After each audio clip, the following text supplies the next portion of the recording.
নম্বর হচ্ছে ধৈর্য। আমি অনেক কোয়ালিটি লোক দেখছি, লেখাপড়া ভালো আছে, সার্টিফিকেট ভালো আছে, ভালো কথা বলতে পারে, বিজনেসের কনসেপ্টও বুঝছে এবং অন্য 2-4-5 জনকে কনভিন্সও করতে পারে, তারপরেও সেই লোকটা আজকে ব্যবসায় নাই। কেন? শুধুমাত্র ধৈর্যের কারণে।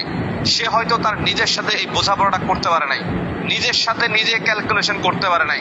সে ভাবছে হয়তো 3 মাসেই সে কোটিপতি হয়ে যাবে, 6 মাসেই মানে সে তার জেলার অর্ধেক কিনে ফেলবে। বিষয়টা কিন্তু আসলে কি তাই? না, এটা কখনোই সম্ভব না। তার মানে আপনি যদি আপনার কাঙ্ক্ষিত লক্ষ্যে পৌঁছাইতে চান, আপনাকে পর্যাপ্ত সেই সময়টা দিতে হবে।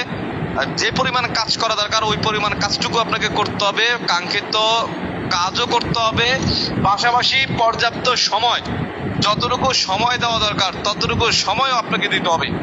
একটা বাচ্চা মায়ের পেট থেকে যখন পৃথিবীতে আসে, দেখেন 9 মাস 10 মাস তো মায়ের পেটের মধ্যেই থাকি।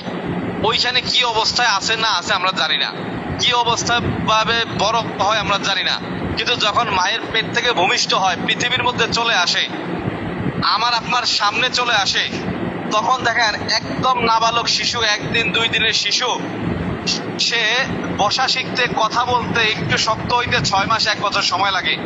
এখন একটা শিশু আজকে জন্মের পরে যদি মনে করেন 2 মাসের মধ্যে তাকে আপনি মানে 2 মাসের মধ্যে তাকে দিয়ে কথা বলাই ফেলবেন, 3 মাসের মধ্যে তাকে দিয়ে আপনি মানে হাঁটা চলা করাই ফেলবেন, এটা কি আদৌ সম্ভব? না।